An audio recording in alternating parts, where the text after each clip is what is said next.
അപ്പം നമ്മളിന്ന് കൃഷിക്കൊട്ട അത് പലർക്കും അറിയാം, പലർക്കും അറിയില്ല, കണ്ടില്ലേ?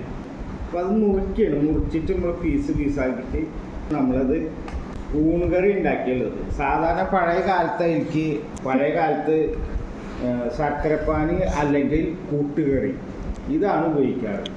ഇപ്പോൾ പിന്നെ ആൾക്കാർ അവരുടെ സൗകര്യത്തിന് പലവിധ കറികളും ഉണ്ടാക്കുന്നുണ്ട്. ചിക്കൻ കറി വെക്കുന്നവരുണ്ട്, കൂണുകറി വെക്കുന്നവരുണ്ട്, അതുപോലെ പല കറികളും നിൽക്കുക. അപ്പം നമ്മളിന്ന് കൂണുകറിയാണ്. ഞാൻ അതിൻ്റെ ടേസ്റ്റ് ചെയ്യാനുള്ള പരിപാടി കണ്ടില്ലേ? ഇതാണ് ഞാൻ പറഞ്ഞ വിഷുക്കട്ട.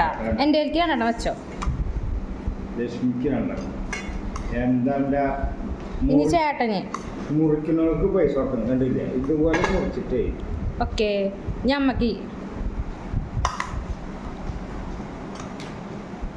ഇത്ര അങ്ങോട്ടാ കഴിഞ്ഞു. ഇതുള്ളോ, പക്ഷെ നല്ല കനത്തില വെച്ചുള്ളത്. അപ്പൊ എനിക്ക് നമ്മള് ഇത് ഞാൻ വെച്ചതാണ് കേട്ടോ ഈ കറി. കൂണ് കറിയാണ്. അല്ല നോക്കിയ കൂണ് തന്നെ ഉള്ളോ അതിന്റെ? അത് തന്നെ കുറുന്നിരിക്കുന്നു.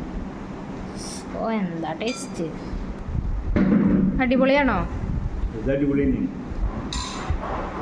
പഴയ കാലത്ത് ഞാൻ നേരത്തെ പറഞ്ഞില്ലേ, കൂട്ടുകറിയ ചിലവല്ലേ, അല്ലെങ്കിൽ മധുരം ഇഷ്ടമുള്ളവർക്ക് ശർക്കരപ്പാനി, പിന്നെ എരിവ് ഇഷ്ടമുള്ളവർക്ക് കൂട്ടുകറി. അപ്പം എല്ലാവർക്കും ഒരിക്കൽ കൂടി വിഷു ആശംസ.